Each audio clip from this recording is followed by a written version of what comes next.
Hello viewers, स्पर्धायुग या आपल्या YouTube चॅनलमध्ये आपल्या सर्वांचं स्वागत आहे. आपण या व्हिडिओ सिरीज थ्रू दररोज उत्तरे लिहिण्याचा सराव करत आहोत. आपले टेलिग्राम चॅनल तुम्ही जॉईन करून ठेवा. टेलिग्राम चॅनलची लिंक तुम्हाला खाली डिस्क्रिप्शन बॉक्समध्ये मिळून जाईल.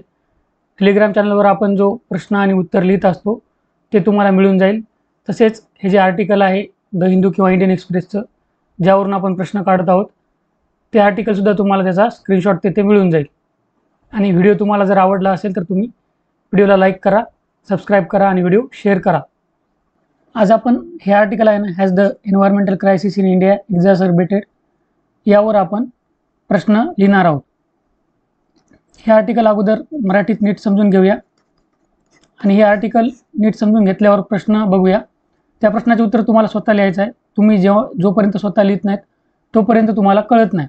तुम्ही मदत घेऊ शकता, आपल्या टेलिग्राम चॅनलवर आपण ते उत्तर देत असतो, परंतु स्वतः लिहा तरच तुम्हाला कळेल बघा.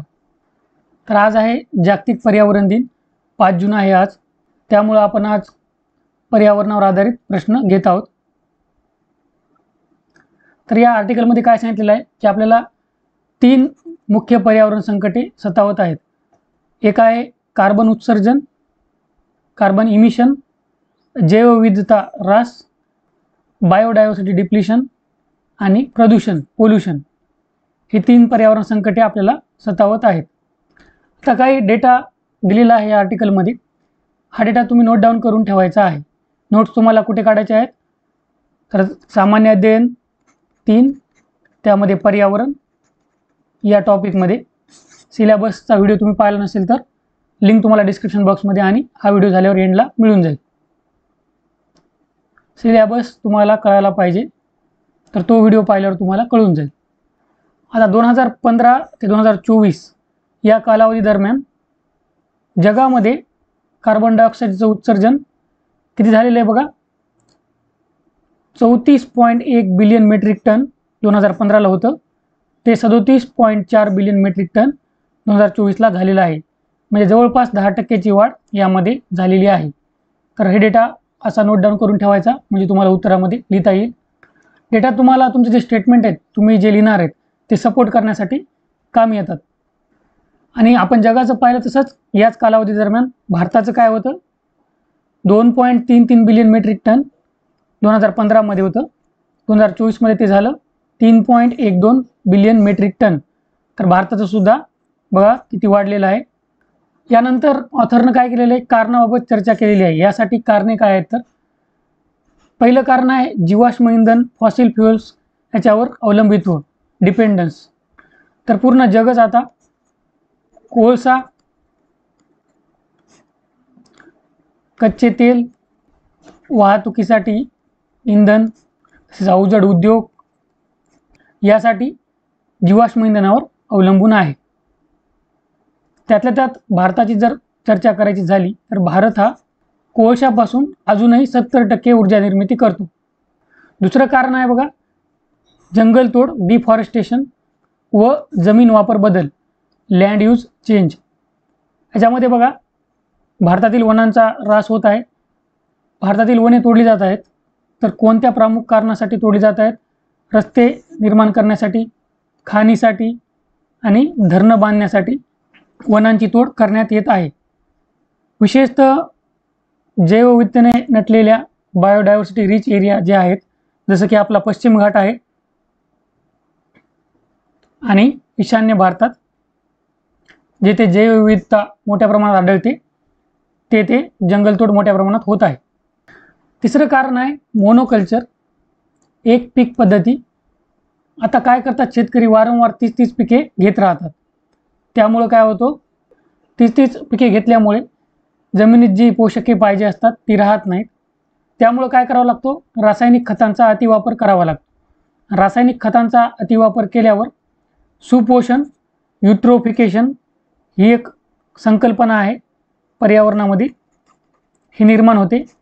तर ही संकल्पना म्हणजे काय बघूया आपण. तर आपण जी रासायनिक खते देत असतो ती पाण्यावाटे काय होतात, नदी, तलाव यामध्ये जातात. आणि याच्यामध्ये काय असते, न्यूट्रिएंट्स असतात, पोषके असतात. खतामध्ये काय असते, नायट्रोजन, फॉस्फरस.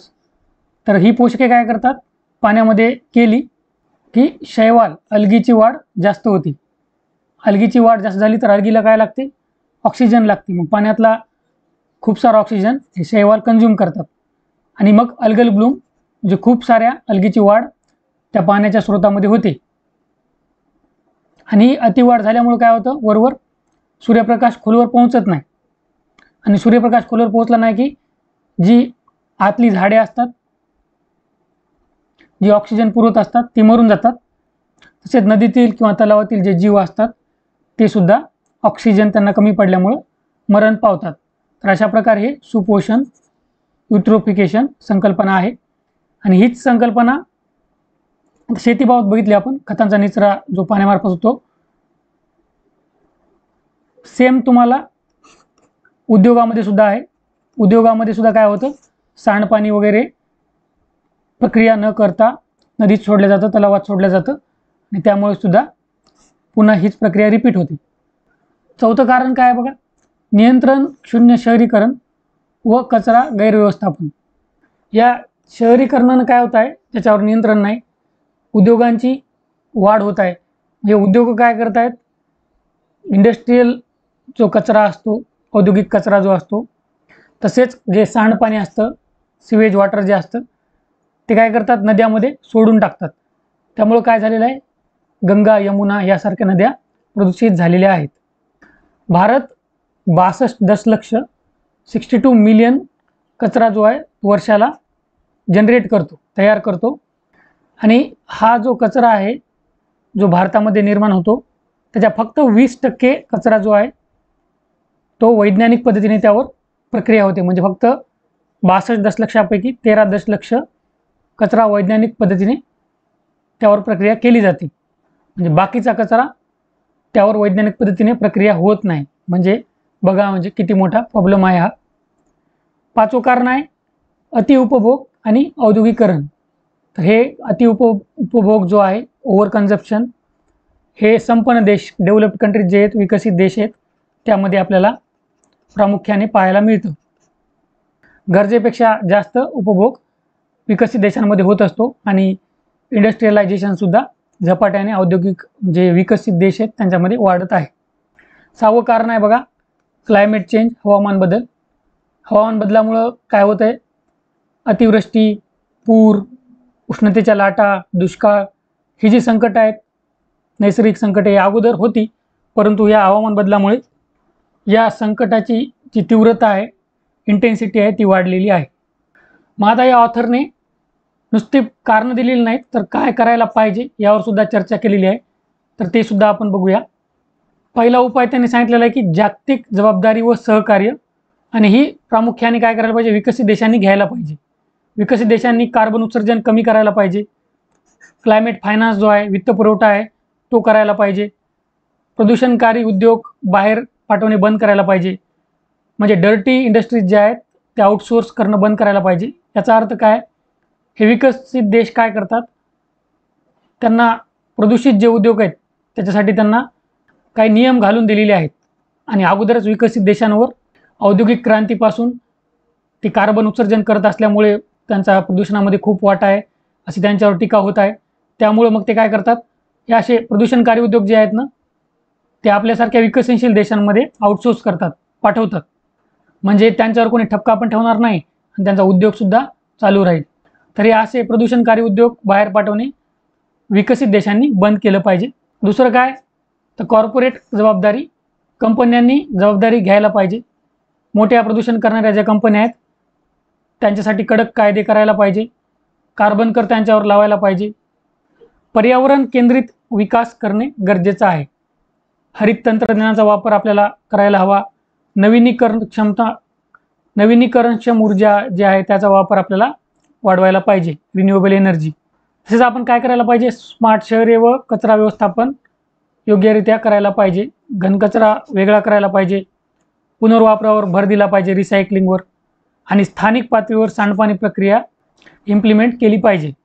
तर ह्या ज्या गोष्टी आहेत ना, तर ह्या तुम्ही नोट करून ठेवू शकता. कारण कोणताही समजा पर्यावरण प्रदूषण वगैरे असा प्रश्न जर आला तर त्यामध्ये तुम्ही what steps need to be taken मध्ये काय करायला हवे यामध्ये तुम्ही लिहू शकता. डेटासुद्धा आहे याच्यामध्ये, डेटासुद्धा तुम्हाला कोट करता येईल. त्यानंतर आपल्याला शाश्वत शेतीचा वापर वाढवावा लागेल. सस्टेनेबल फार्मिंग, जैवविविधतेला अनुकूल व रसायनमुक्त शेतीचा आपल्याला अवलंब करावा लागेल. उदाहरणार्थ सेंद्रिय शेती, ऑर्गॅनिक फार्मिंग. आणि हे सर्व झाल्यानंतर आपल्याला स्वतःसुद्धा काही जबाबदारी घ्यायला पाहिजे. जागरूकता व वागणुकीत बदल. आपण जनतेने काय करायला पाहिजे, जबाबदारीने उपभोग घ्यायला पाहिजे. म्हणजे गरज असेल तेवढीच ऊर्जा आपण वापरली पाहिजे. बिनकामी AC चा वापर नाही करणे, बिनकामी लाईटचा वापर आपण नाही केला पाहिजे. पाण्याचा आपण गैरवापर टाळला पाहिजे. बिनकामी पाणी आपण वाया नाही घालवली पाहिजे. अशा रीतीने आपण पर्यावरणपूरक जीवनशैलीचा अवलंब करू शकतो. तर हे आर्टिकल झालेलं आहे. तर आता आपण आता प्रश्न बघूया, तुम्ही त्याचं उत्तर लिहायचं आहे. तर हा आजचा प्रश्न आहे बघा. तुमच्या मते कोणती 3 मुख्य पर्यावरणीय संकटाचा सामना मानव करत आहे, त्यांची कारणे द्यायची आहेत व त्यावर तुम्हाला उपाय सुचवायचे आहेत. तर अभ्यासक्रमाच्या कोणत्या भागामध्ये हा प्रश्न येतो? सामान्य अध्ययन 3 GS3, त्याच्यामध्ये पर्यावरण. त्यानंतर कीवर्ड. या प्रश्नामध्ये कीवर्ड काय? उपाय सुचवा, सजेस्ट करा, उपाय सुचवा हा कीवर्ड आहे. तर आपण उपायांची चर्चासुद्धा केलेली आहे. तेच उपाय तुम्हाला इथे सुचवायचे आहेत. आणि प्रश्नामध्ये इंट्रोडक्शन पाहिजे. इंट्रोडक्शन नंतर जो भाग येतो त्याला बॉडी पार्ट म्हणायचं, तो पाहिजे. आणि शेवटी कन्क्लुजन पाहिजे.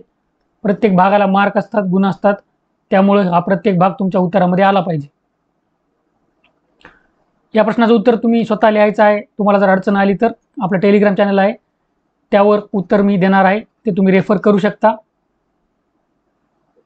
काही अडचण असेल तर कमेंट करून तुम्ही सांगा. आशा करतो या व्हिडिओमध्ये तुम्हाला फायदा होईल. All the best. थँक्यू.